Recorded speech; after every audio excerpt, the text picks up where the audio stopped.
22 मंत्रियों ने शपथ ली, जिसमें 7 कैबिनेट और 15 राज्य मंत्री शामिल किए गए। आयकर विभाग में कुर्सी गंवाने वाले शशि थरूर को दोबारा कैबिनेट में शामिल किया गया। इस फेरबदल में सबसे ज्यादा ध्यान आंध्र प्रदेश का रखा गया। यहाँ से 6 मंत्री बनाए गए। गुजरात, दिल्ली और उत्तराखंड में एक एक मंत्री को शामिल किया गया। स्वतंत्र विभाग के लिए 2 मंत्री बनाए गए। वहीं प्रधानमंत्री मनमोहन सिंह ने कहा कि ये यूपीए 2 का आखिरी मंत्रिमंडल विस्तार है। प्रधानमंत्री ने कहा कि राहुल पार्टी के लिए काम करते रहेंगे।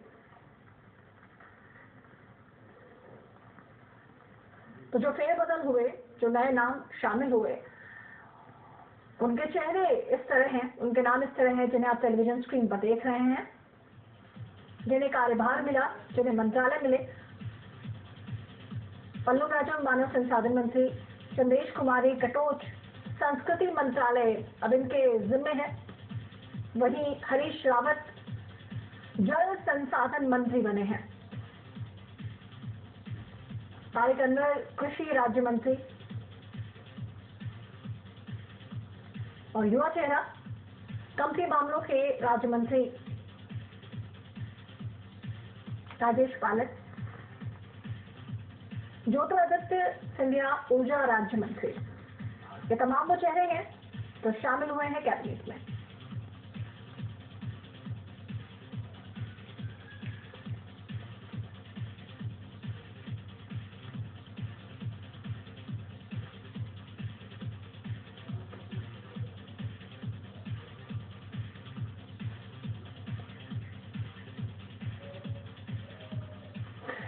और तमाम जो संभावनाएं इस फेरबदल के बाद खुद पार्टी महकमा लगा रहा है, एक बड़े परिवर्तन की एक दरकार दे रहा है कि शायद ये परिवर्तन एक बड़ा परिवर्तन हो, लेकिन समय बहुत कम है। इस परिवर्तन का होगा क्या आखिरकार, ये सवाल बड़ा है।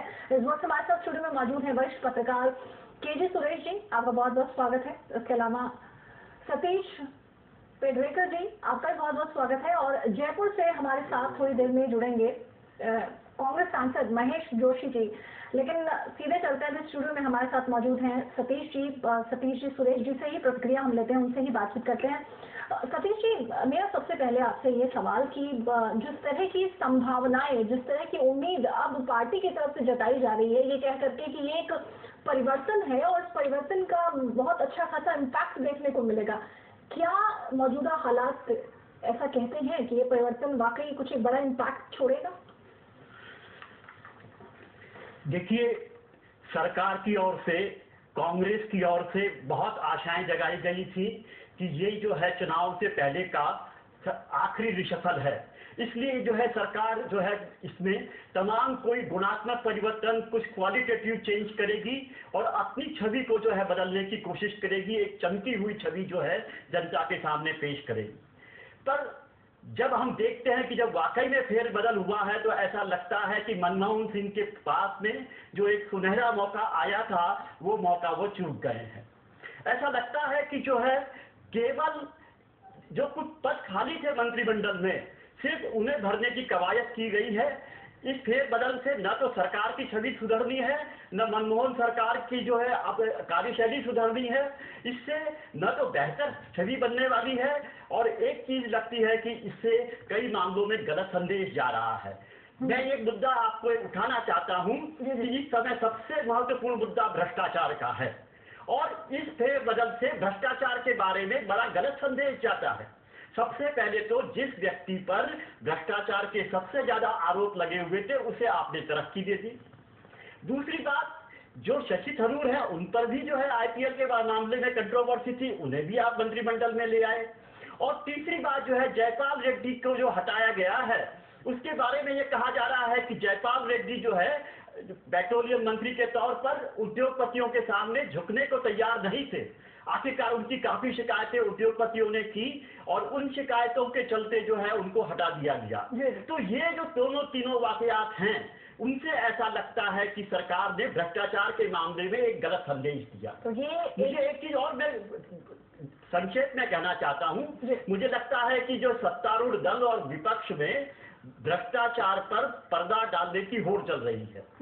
और इस मामले में जो है वो पिछले दिनों भाजपा ने जब ये फैसला किया कि वो नितिन गडकरी को नहीं हटाएगी, तो एक तरह से नहला चला था।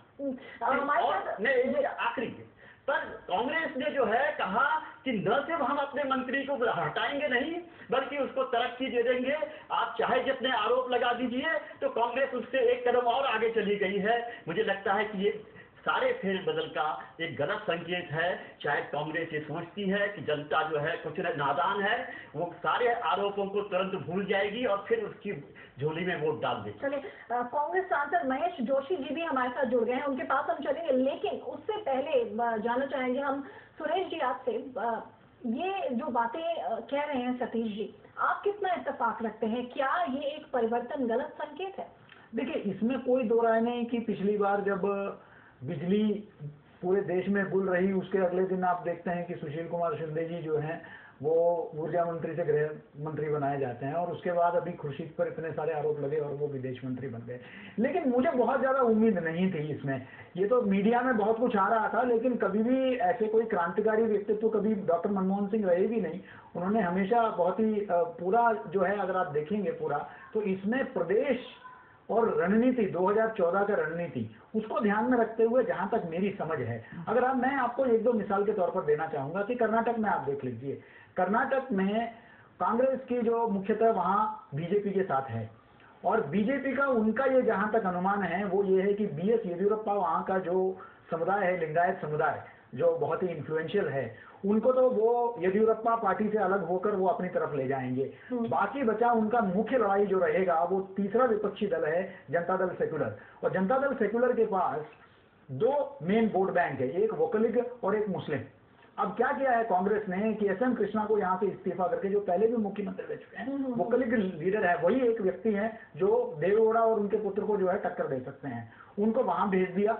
और रहमान खान जो अगेन मुस्लिम बहुत बड़ा वोट बैंक है, जो जनता दल का है, उसके साथ है, कांग्रेस के साथ भी रही है पहले, तो उसको वापस लेने के लिए उनको जो है केंद्र मंत्री बना दिया, और उनको जो है अल्पसंख्यक के मामलों का भी मंत्री बना दिया।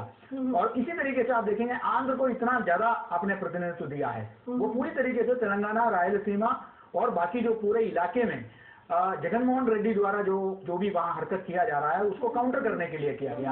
आप पश्चिम बंगाल में देखेंगे कि ममता बनर्जी के जाने के बाद और उसके बाद जिस तरीके से प्रणब मुखर्जी अब यहाँ राष्ट्रपति बन गए हैं, तो बंगाल की स्थिति को संभालने के लिए बंगाल में जितने उनके प्रमुख नेता थे, अब नेताओं पर आप सहमत हो असहमत हो बात अलग है, उनके पास जो नेता थे वो चाहे वो दीपादास मुंशी हो या खान चौधरी हो जो उनके गनी खान साहब के पुत्र हैं, या जो अबीर चौधरी हैं, इन लोगों को उन्होंने प्रमुखता उनको मंत्री बना के एक संदेश दिया है कि बंगाल में दोबारा दल को पुनर्जीवित करना चाहते हैं। तो मुझे लगता है कि एक पूरे सोचे समझे रणनीति के तहत जो है बड़े नाम नहीं होंगे, नए नाम नहीं होंगे, लेकिन ये पूरा 2014 की एक तैयारी को मद्देनजर जो है इन्होंने ये पूरा सोच समझकर किया। हमारे साथ महेश जोशी जी जुड़ गए हैं, हम उनसे ही जान लेते हैं कि दरअसल ये है क्या, ये परिवर्तन है क्या। महेश जी, क्या ये राजनीति का गुड़ा भाग है जो ये परिवर्तन है? कहीं ऐसा तो नहीं? महेश जी, आप मुझे सुन पा रहे हैं? जी।